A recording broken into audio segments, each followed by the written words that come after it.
সাম্প্রতিক সময়ে সারা দেশে সাংগঠনিক শৃঙ্খলা এবং আইন শৃঙ্খলা ভঙ্গকারী 200 নেতাকর্মীর বিরুদ্ধে সাংগঠনিক ব্যবস্থা নেওয়া হয়েছে বলে জানিয়েছেন বাংলাদেশ জাতীয়তাবাদী যুবদলের কেন্দ্রীয় নির্বাহী কমিটির সাধারণ সম্পাদক মোহাম্মদ নুরুল ইসলাম নয়ন।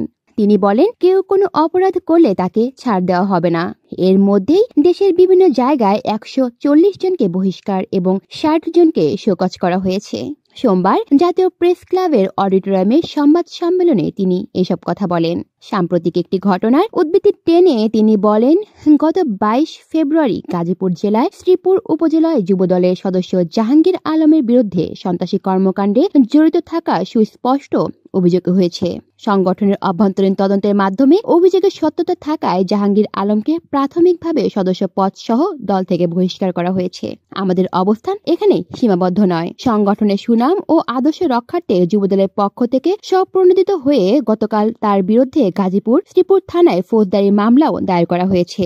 আইনের শাসন ও ন্যায় বিচারের প্রতি আমাদের অবিচল প্রতিশ্রুতি বাস্তবায়নের জন্যই এই ব্যবস্থা নেওয়া হয়েছে। কলি শিকদার, বাংলা নিউজ নেটওয়ার্ক।